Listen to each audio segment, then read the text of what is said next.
Welcome to Central Youth Network's monthly Spotlight webinar. This month, we will be focusing on Gen Z ministry. In this webinar, I'll be sharing some Gen Z ministry philosophy with you. And we are so excited to have our SA Gaming Ministries Director and Founder, Zane and Koehler. We're so happy to have you with us today, and we're so excited to spend this time with you. But before we get started, I have a few technical details to share with you. So while this webinar is a one-way presentation, we want to encourage you to take advantage of the question and answer chat option. So I invite you to take a moment, introduce yourself and where you're from in that chat box. There's an option to enter your name in the question and answer chat box as well. We will have some question and answer moderators that will help answer your questions in the chat, but we will also have a live Q&A portion of this webinar towards the end of our time together. Lastly, if you're having technical difficulties, we will be sure to have a video of this webinar available for you to view at a later time. And with that, we're going to get started with a little bit of discussion about Gen Z. And I want to share with you a scripture from Jeremiah 1:4-8. It says, "Before I formed you in the womb, I knew you. Before you were born, I set you apart. I appointed you as a prophet to the nations. Alas, sovereign Lord, I said, I don't know how to speak, for I'm too young. But the Lord said to me, do not say I am too young. You must go to everyone I send you to and say whatever I command you to. Do not be afraid of them, for I am with you and I will rescue you, declares the Lord." So throughout scripture, we see a pattern of God selecting, appointing, and anointing young people for ministry and leadership. Ministry and leadership that still hold weight to this day. So we all need to ask ourselves this question: are we selecting and appointing the youth within our core, within our ministries, for ministry and leadership? Generation Z, or Gen Z, is the prime age group for the ministry focus of discipleship, equipping and appointing to leadership. There are a few opinions concerning the legitimate age range for Gen Z, but I would like to settle for this webinar, or just for our time together today, of Gen Z being born between 1999 and 2015. So this generation, Gen Z, was born into a technological world. They do not know or remember a time without access to decent technology, making it a common central element in the lives of Gen Zers. So according to a recent Barna report, about 57% of Gen Zers spend more than 4 hours per day utilizing screen media. About 26% of this group utilize screen media more than 8 hours per day. Additionally, Gen Z is the first generation to be raised by parents and guardians who have unlimited access to screen media as well. In all areas, Gen Z seems to be a pioneer generation. So being a media-centric generation holds its challenges in addition to its benefits. With unlimited access to internet from almost any device, youth are encountering pornography at the average age of 9 to 10 years old. Pornography is available and accessible in rampant ways, and it's extremely alarming. So a media-centric world also causes the danger of misinformation or information overload, requiring Gen Zers to have to analyze and process information that could or could not be true, relevant. So reliance on and complete immersion in technology also has the potential to cause feelings of isolation and anxiety, depression, and even potentially learning difficulties. Cyberbullying is also extremely common, especially on social media platforms. In addition to being immersed in technology, Gen Z is shaped by their value of diversity, identity, and security. The Barna Gen Z analysis reports that older members of Gen Z are twice as likely as adults to declare atheism as their religious belief. Gen Z were born in a context where religion in general and Christianity in particular are no longer a major influence in American culture. The secularization of society has been a trend, especially the past few years, and Gen Z are growing up in this new social context. So this supposedly post-Christian context brings great opportunity for followers of Christ to shine in the middle of a society that desperately needs the light of Christ. The gospel is no longer accepted as a mainstream message, making it far more complicated for this community of individuals, our Gen Zers, to not only hold firm to their beliefs, but it also complicates their opportunities in sharing the gospel as Christ commands. So Gen Z has also been known as the most ethically diverse generation, especially in the United States. Unfortunately, racial tensions are still rampant in our society, but Gen Z can lead us to becoming agents of reconciliation for the church and society as a whole. If given the opportunities and the mentoring, Gen Z can lead the way in showing us what true leadership should look like. We would do well to imitate their passion for inclusion and acceptance. Multi-ethnic congregations will be more attractive to this generation who understand more than previous generations the importance of unity and diversity. So the Barna Project reports that Gen Z tends to be inclusive to all people, practices, and perspectives. They're open-minded and sensitive to other people's feelings and opinions. On the positive side, they embrace divergent perspectives and are far more inclusive than previous generations. They're comfortable with people who are different than them and tend to be less judgmental because of those differences. On the negative side, they tend to be wary of declaring that some actions are morally wrong or simply incorrect. They seem to have a flexible moral compass that leads them to unclear paths and difficulty making decisions or judgments according to their values or convictions. Churches can help Gen Z with developing a Christian worldview that exemplifies Christian virtues that sustain their compassion and concern for others. Gen Z can teach adults about the importance of loving those who are different than them, and adults can teach Gen Z about how a genuine Christian love is rooted in truth. In 2020, Springtide Research Institute collected research from a large group of Gen Zers in order to understand their relationship with religion. Only 29% of the individuals, Gen Zers in this study, claim to participate in a community of faith. Additionally, 1 in 3 Gen Zers reported enduring difficult life circumstances or struggling emotionally. When asked how they got through their difficult season, the majority of Gen Zers reported that they turned to trusted relationships. The majority of these trusted relationships were unfortunately not founded in a community of faith. 51% of Gen Zers in the 2020 Springtide Research Institute reported that the most important thing anyone could do was to simply listen. 37% reported that they wanted someone to help them see the positive. 28% reported that they were looking for help with direction or possible outcomes to their circumstances. Young people thrive when they engage with deep relationships, especially with trusted adults who care for and listen to them and guide them. Young people need faith leaders who meet them amid the messiness of their present circumstances. But the research found a majority of young people, about 54%, agree that religious communities just try to fix their problem instead of simply being present for them. Sam Laidlaw-Broback, after compiling the results from the Springtide Research Institute, states, young people need to feel they are cared for through relationships before they can trust the authority of others in their lives. So now what? We have this informational context about Gen Z. How can we bring effective ministry into action? Firstly, Gen Z want to step into leadership. They want to participate in ministry and not just merely observe. Gen Z also want to see representation and leadership. Who looks like me? And how can I eventually be part of that leadership as well? Gen Z are looking for authentic love, acceptance, and community. They prefer this 10 times over being entertained. Gen Z is desiring approachability and deep relationships with others. Gen Z wants to see transparency and faith put into action.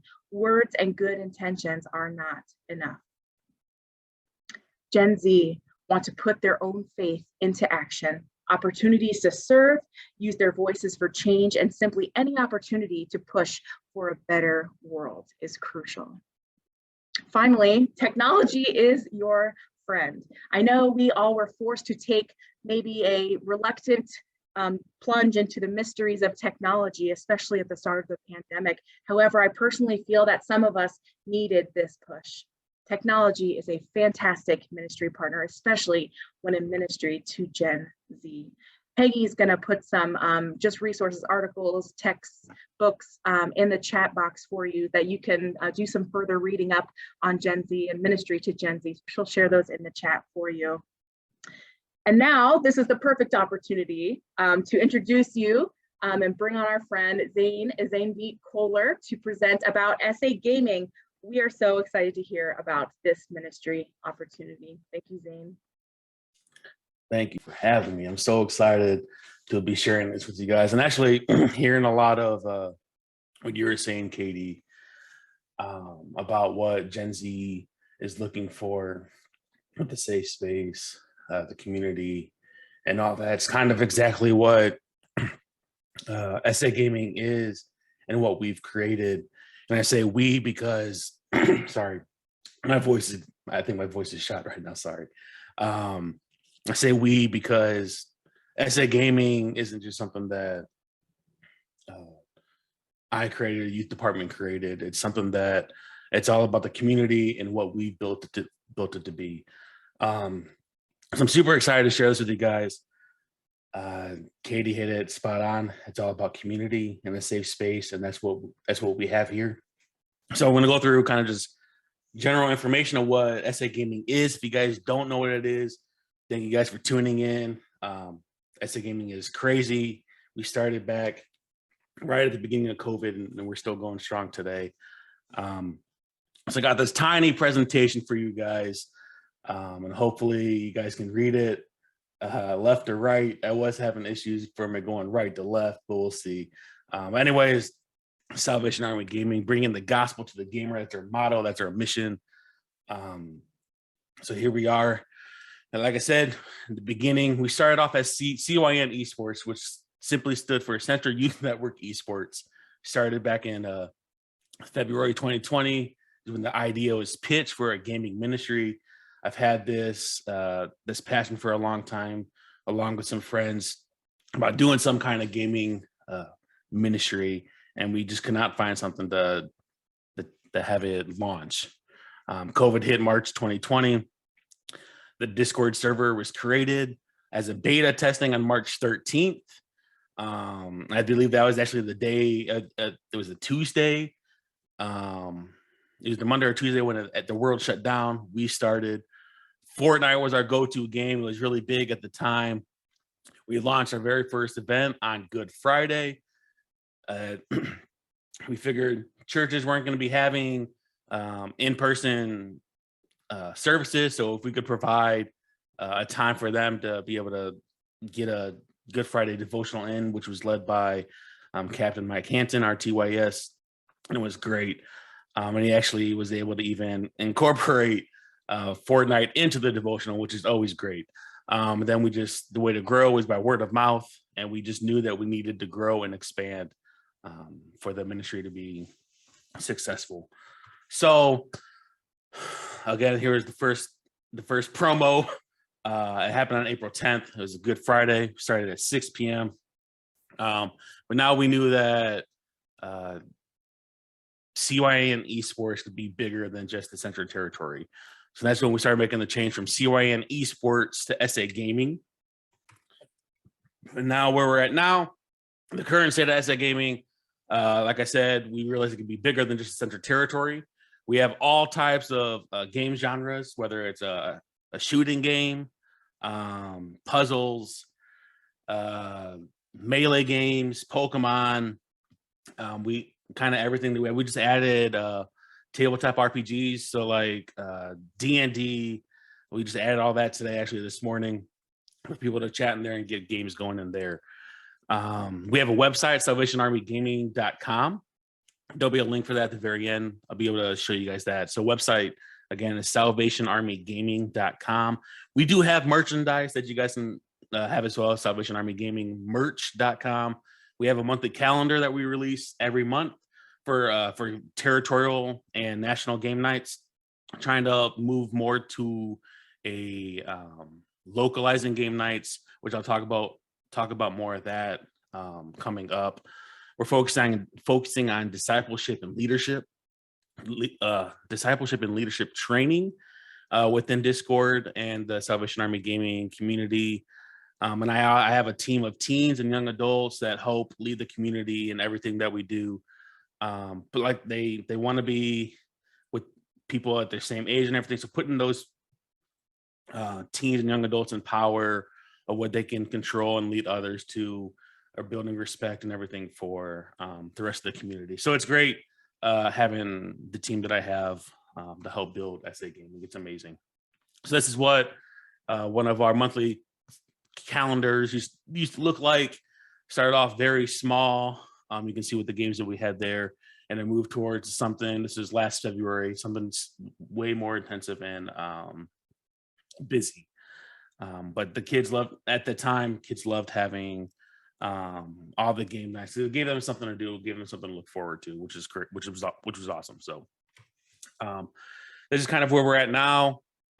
We currently now I think have 822 total members, but I do want to emphasize that just because we have 822 members, that doesn't mean all of them are active. That's just people that have joined the server and have at least checked it out.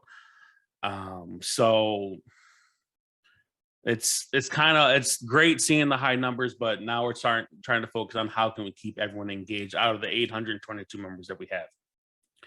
We have 10 plus territories represented. We have all 4 of the United States territories. We have Canada, we have the Caribbean, Australia, New Zealand, UK, Sweden, and more.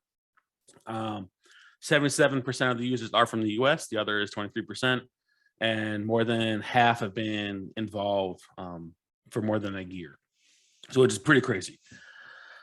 One of the key features that we have, and that's part of bringing the gospel to the gamer, is having our devotions and prayer requests.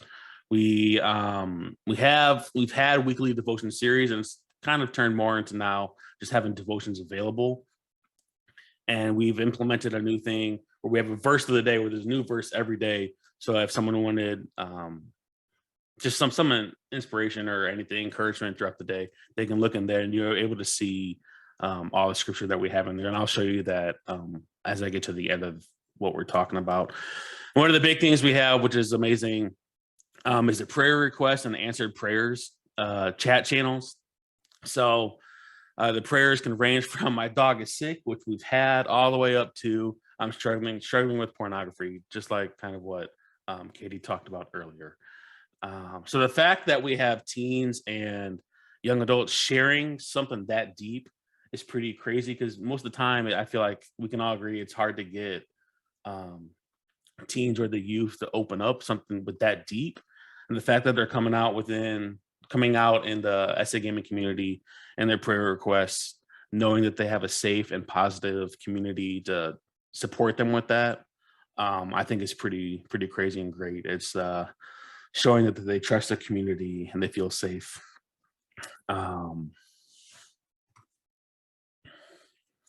So now our mission is bringing the gospel. So devotions, all the devotions are posted through our YouTube, and we have devotions at the beginning of game nights. It's all about how we interact and lead game nights with the gamers. So making sure we're always acting how Christ would, being a positive influence and encouraging others is how we kind of interact with the kids and adults as well. Treating everyone how Christ would. Like I said, our actions may sometimes be the only Christ that a gamer may ever experience. So if you have kids trash talking other gamers online, the trash talking can be all right, but as long as if they can wrap it back around to being a positive influence, and then somehow interacting, bringing in the gospel through that can be an amazing thing. So trash talking and everything can be a lot of fun, and we all do it in some kind of context, but as long as it's not, when to not cross that line. And also, gaming is all about being organic and having real relationships with others. It cannot be something forced. It cannot be something fake. as soon as people find out you're fake or anything, that trust is broken, and they will most likely won't want to keep playing with you based off of my experience and stories that I've heard. So being organic is the way this ministry works, and the relationships will happen. Now, before we get into localizing really quick, I do want to share with you guys how the Discord looks so that we're all kind of on the same page with what we're talking about, where the whole community is happening and taking place. So let me bring this back up for you guys. So this is kind of, I just want to show you guys really quickly what people see when they first come to the Discord server. So this is our welcome page.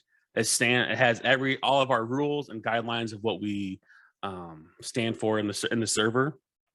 I'm not going to read this for you guys right now because it is extensive, and it just basically states all of our rules and what happens, what to do, what not to do. It's simple.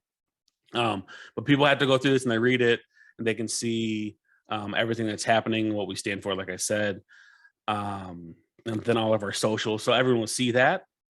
And then you have our announcement if we have anything big or anything, like when we have our merch drop, those will get posted. This is where our calendars get posted in the game nights, and there's each day that there's a game night happening. There's a description that's happening, and it says what time, where to meet, and the description of what's happening with that. When we go to the faith, every day I started this, I think it was this month, a question of the day, to where just to keep conversation going. So I think today's question of the day, or yesterday's question was, if you could have any superpower, what would it be? And now today's question is, with your chosen superpower, how would you change the world? So those questions can range anywhere from that all the way up to something to where it says, what's your favorite movie and why? What is your definition of home? What does it mean to forgive? So questions are all over the place, but it just opens up the time to have some dialogue. And this is where I was saying we had the verse of the days. Every day there's a new verse. I have everything planned out for a full month, so it's easy to copy and paste for my team to be able to put it in there if I miss a day. So that's just another avenue to where we can be bringing the gospel to the gamer, and whether they see it or not, that's their choice. But the fact that we're making the option available for them to see scripture is a pretty big deal, I think. So then we have all the territories that we have available, and then you can get into all the games that we provide: Call of Duty, Clash of Clans, Fortnite, Minecraft, Pokemon, Rocket League, Brawlhalla, League of Legends, Madden Football, Super Smash Bros. It's kind of just a big catalog of games for what we have. Now, I don't want to focus too much on the Discord side of things because it can get really crazy and can get very confusing. But I do want to offer, if anyone wants help with Discord or how to navigate the SA Gaming Discord server, what Discord is, please reach out to me. And I'm more than willing to do any kind of trainings or help you walk through it, anything like that. There is, for our territory, every territory does have a chat. So we have a territorial chat that we were talking about trying to can we have a territorial game night? EMI has a chat. And then, so you have the people that have access to the EMI chat are the only people that have claimed what division they're from. So, and then there's also a page for a leadership channel. So only the leaders, like all the DYSs, could only have access to that chat. Or if you have certain people leading that division in the SA gaming aspect of things, there's only that people will see that. So you have Heartland again. Heartland was one where we had some Heartland leaders in there. Here's Metro. So all these are available, and we just I need to do the part and work with you guys to get you guys incorporated with that. But like I said, I don't want to focus too much on the Discord thing right now. Like I said, if you need any help with that, want to talk more, dive in deeper, how to get you guys involved and start planning events for SA Gaming through Discord, please reach out to me. And my email is zane.koehler@usc.salvationarmy.org, or you can go to salvationarmygaming.com, which I think Peggy had posted in the chat. From what I see, there's a comment box all the way at the bottom of the website. You can go in there, ask whatever question, and that way I'll respond through that when we get the ball rolling for whatever that is. So now let me just I'll finish up. So I'm trying to be mindful. Once I start talking about this, you guys, I just kind of keep going. So I don't want to take away from your time. So I do want time for questions if there are any. So now kind of the focus right now, what we're going into, and the importance of the direction that we need to do for SA Gaming is localizing. The world has opened up and the new normal life is coming back, whatever the new normal is. It's time to start having game nights and in-person gaming events safely. Of course, safety is the number one factor for everything. The game nights can be created at any location, and also not every night or location requires internet. You can do a fun game night with a console and everything and have no internet. So having no internet can no longer be an excuse. Or if we have poor internet, it can no longer be an excuse. All you need is someone to lead the night and just be there, someone who cares about kids or cares about community. The gamers will know how to run the equipment, I promise you. And if not, look up YouTube. YouTube has the solution to almost all the answers or questions out there. And like I said, no knowledge of gaming needed to lead a night. The kids will know how to work the equipment. Just provide someone that wants to care for people and that cares about community. That's all we need. For a more in-depth look on how to localize, you can check out this presentation that I have to talk about going deeper in how to provide a space, how to make a space and everything. If you guys want that link, I will, once Q&A starts, I will put in this link into the chat if anyone wants to check that out. A pilot core that we did our first game night with was in Gary, Indiana. We did it back, I think, last year in May, I believe. And then now they've started incorporating game nights, I think, into their junior soldier nights, and it's part of their weekly programming. I will say SA Gaming is not a program, so don't think about it like that. But however you implement it into your core ministry or your divisional ministry, whatever works, but this is just how they decided to do it, to where they had a game, SA Gaming launch night. They had an awesome donor that heard about it.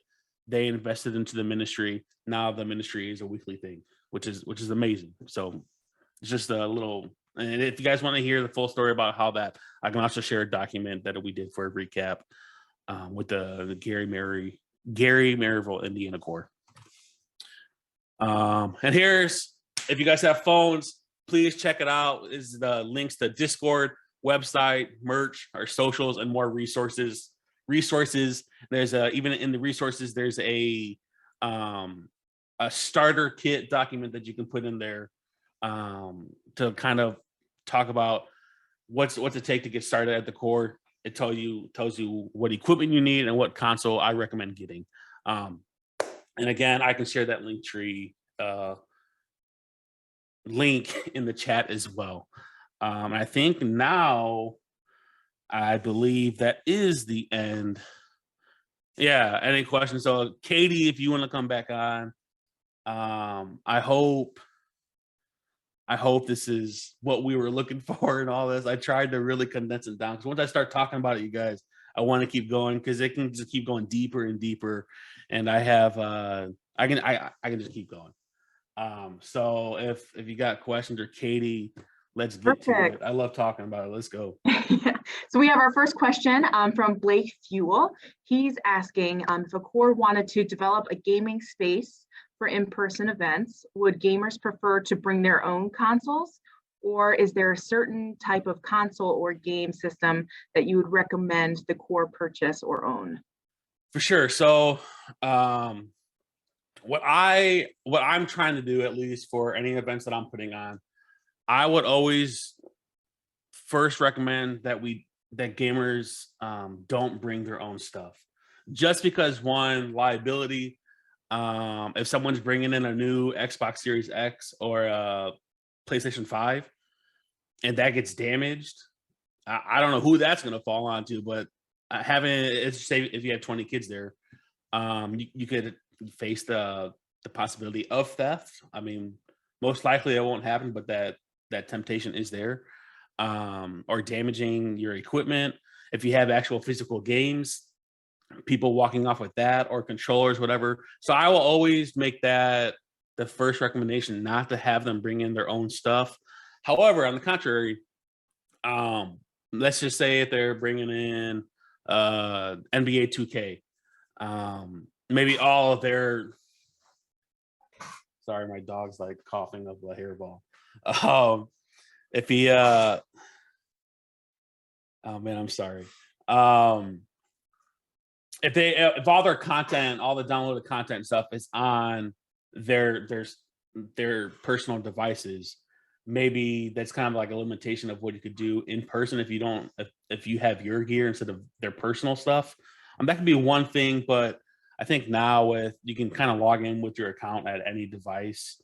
It kind of just varies, but more than likely, if you're wanting to provide equipment, I would say always try to have all the downloaded content, DLC or in-game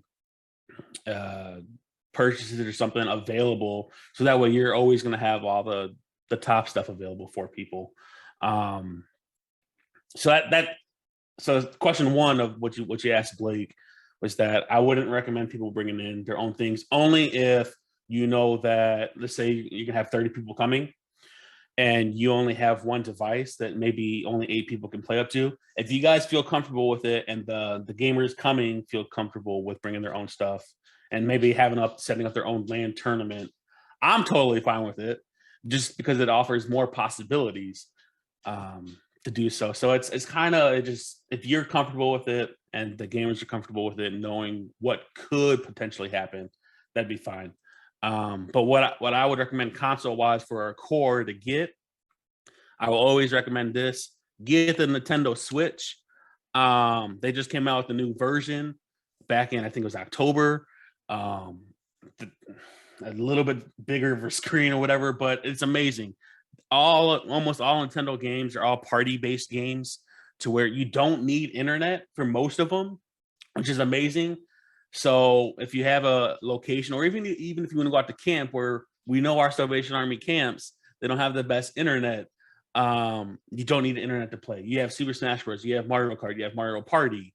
You have all the Mario games. You have Animal Crossing, Overcooked, the new Pokemon Legends of Arceus. You have the Pokemon games, Pokemon Snap, and all that. So all those, to my knowledge, you don't need internet. There's internet capabilities and functionalities within the games, but you don't need them to play.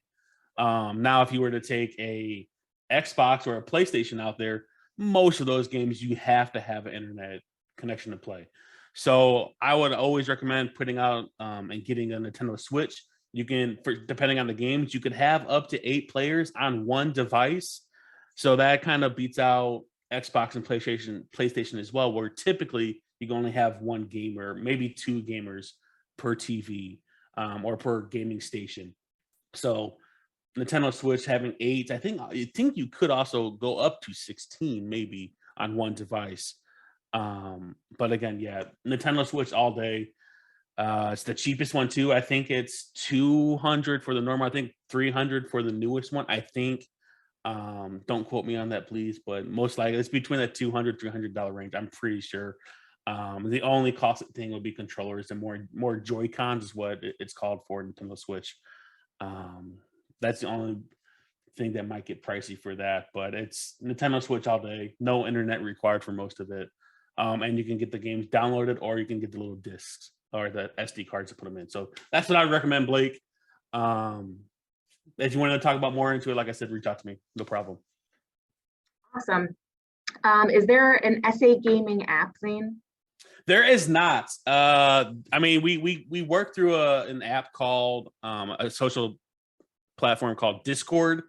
That would be our app, I guess. There's not an actual SA Gaming app with anything like that, but we could. I don't know what that would look like, but no, we do everything through a Discord, which is a social platform. You can access it via desktop or mobile device. Awesome. Mason wants to know if you have ever thought about running tournaments not through Discord. He said running through smash.gg can potentially get you more attendees, and you can make a requirement through the registration to join a Discord server. What do you think about that? I really like that idea. I mean, we haven't really done yet too many bigger tournaments where it's not ran through our Discord server. Last March we did a bigger tournament that we opened it up to people. I think I had 8 tournaments going on for all at once for the whole month of March. So it was a week of 4. Each tournament was a week of 4 things, 4 weeks. So it's a month-long tournament. But no, I'm always trying to find websites though that can implement like an outreach potential to where it was smash.gg, is that what it was? So like that, I'd never heard of that website. So like there's a lot of games I do know and know a lot of websites about. And there's some other games where I don't know a ton of information in, but I'm trying to learn more and more, trying to stay on top of all the updates and things like that to provide for the SA gaming community. So that is in the future because I am wanting to get into more using that outreach and getting heavily involved in the esports. That's a big talk right now for me and my guys and our team that we have going. So we will be going to that. We haven't right now, but yes. Awesome. Perfect. And speaking of the relationship with localizing, Allie Jordan wants to know, what is the relationship between a localized SA gaming group or event and the larger community or Discord? So Allie, are you wanting to know more how they work together? Is that what the question is? So how do we take a localized event? What's the connection? Okay. Right. So let's just take Metro, because I know you're from Metro. And I'm currently going to be working on hopefully a Metro event coming up, or is it just multiple opportunities for engagement? So it's like, if I like for the SA Gaming server, have the heavily population is from Central Territory. That's where we started, and that's just how it is. SA Gaming's like home base is Central Territory.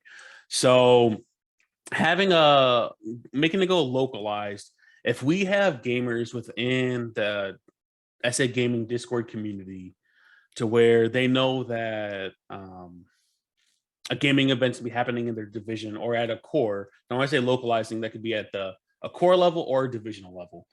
It kind of depends on how you guys interpret that.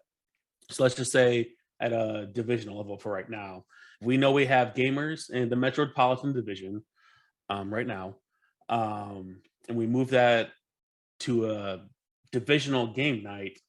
They'll be able to be hyping it up within the Discord server for what this night could be, or then maybe even afterwards they'll be talking about what happened, and then that could also influence what's to other gamers in other divisions or territories, and be like, hey, this happened in the Metropolitan Division.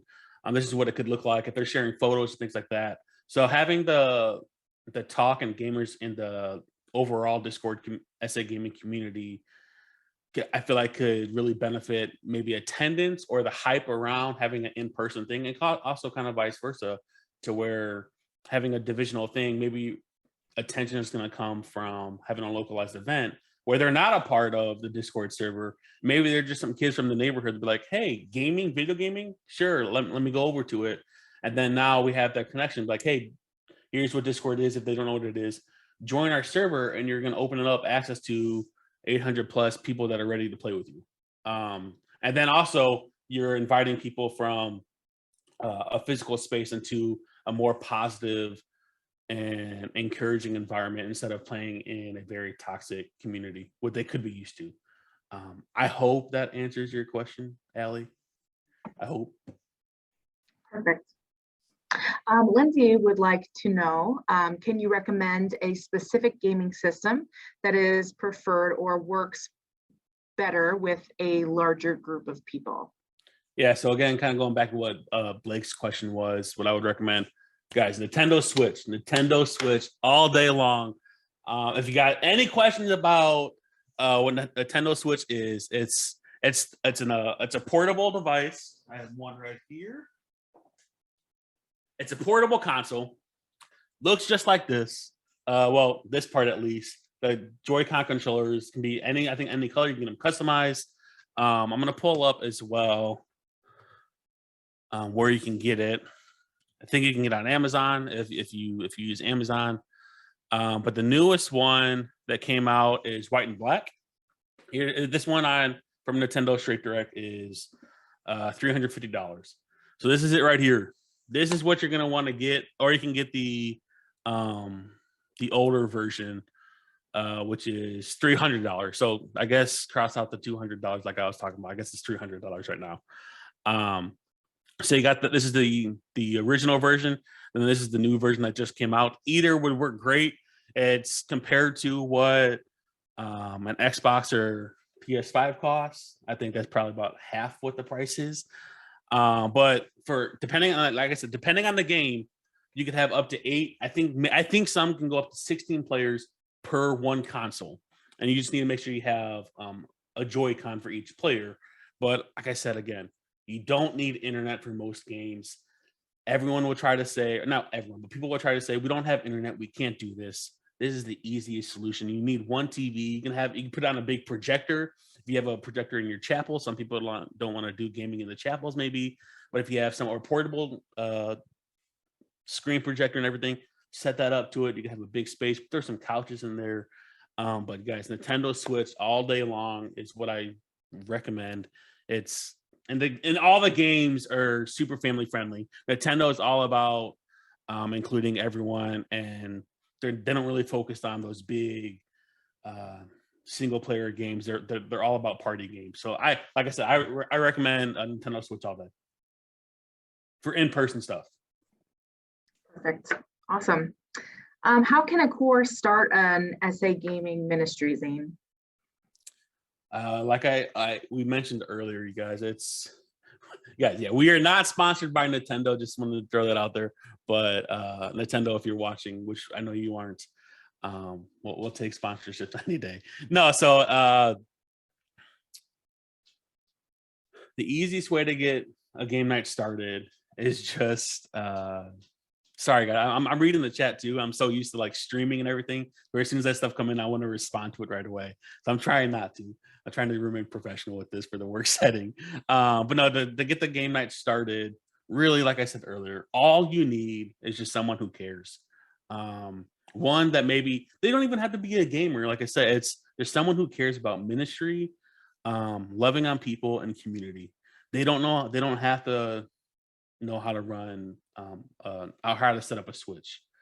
If you put out there, whether it's a flyer, Facebook ad, Instagram, Snapchat, TikTok, whatever, some kind of ad, or on your core, your church's sign outside, you're having a game night, they will know. If the people that show up, they'll know how to set something up.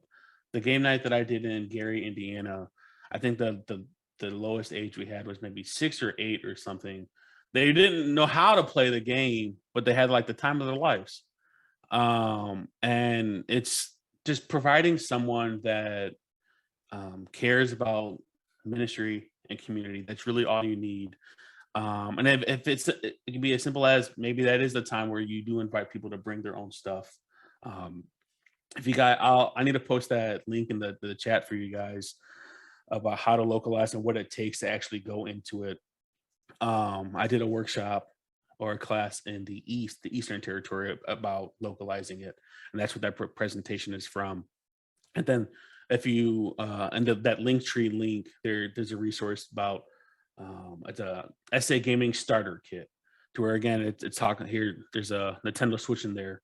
There's a recommends kind of what setup you can do, if you can do a projector setup or you can do a TV setup. There's a link I just bought for SA gaming stuff. You can get a TV on Amazon. I think a 24-inch TV or a 24-inch TV for $140 right now. Get one of those, get a Switch. I think that'll be just over with tax or something, whatever. That's just around $500 to get. You have a Switch now, and now you have a TV. And the cool thing also about a Switch, if people have Switches, they can bring their own Switch, and you already have the dock set up. So you take your Switch out, they put theirs in, and now you have maybe access to 20 other games that you didn't have 5 minutes ago. We'll be like, let's go back to this other game. Oh, I don't have that one, but it's on the other Switch. Take it out, put the other one back in. It's that simple. But that's really the best way to get started. Just find someone that cares. And again, they don't have to have any technology knowledge at all. It helps if they do, but just having someone there, and also just having a space. And like I said, that presentation that I had talks about all that. And if you want to talk more about me, I'm always willing to come out and try to maybe have a game launch night to see how that could be, and show you what it could be, as well as at a division level and then a core level and everything. But I'm always willing to come out and help anyone get something started and launch. So I hope that hopefully that answers your question. Like it not a lot of planning has to go into it. Just again, having someone that cares and believes in what the ministry could be and will be, and then just having a space. Great. Thank you, Zane. Our final question, there's a lot of hype in the SA gaming community about something called Trivia Night. Can you tell me a little bit about Trivia Night? Yeah, so Trivia Nights have always been a hit or miss, more on the miss side for actually executing it. It's been a hit for those that have shown up. They make it better. They all just dog on me the whole time about whether questions are right or the answers are right or whatnot. Most of the time I'm like, I didn't create this, or if I did create it, they know. But it's all we tend to do. We try to at least get in one trivia night a month. And trivia nights are usually sometimes one of our best attended nights. And trivia, we do most of it through Kahoot. I'm trying to utilize other formats as well, to try to just keep things different, to keep it fun and engaging, because sometimes people will complain about, oh, my internet connection is too slow, theirs is faster, so they got faster points. If you don't know what Kahoot is, the faster you do it, the faster you answer, the more points you get if you're right. So okay, and Lisa Jordan's calling me out, so thank you. Some of you guys have experienced my trivia night, but the whole thing is it's a ton of fun.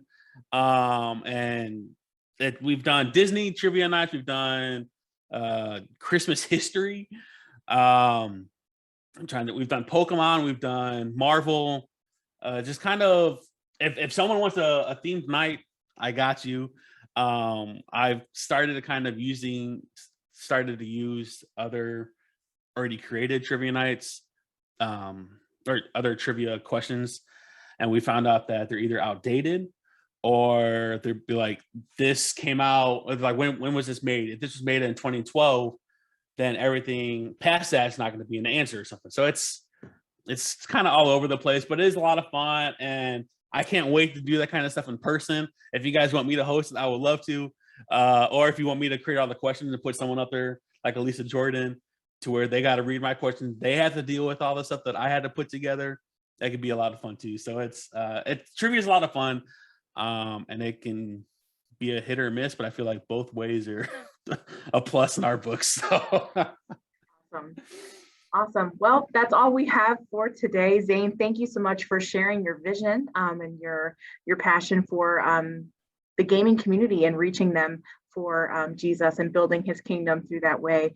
We really appreciate you taking time today to share with us what that looks like. And for anybody watching today, we encourage you, if you are curious about SA gaming and you want to start that ministry within your core or your ministry context, reach out to Zane and see how you can get started. And hopefully you can use some of what information was shared today to kick that ministry off in your own core. We thank you for joining us today for our monthly Spotlight webinar. Next month will be on Wednesday, March 9th at 12 p.m. and registration information will be sent later on this week. May God bless you as you continue to serve and build his kingdom. We're praying for you as you try and seek to build his kingdom.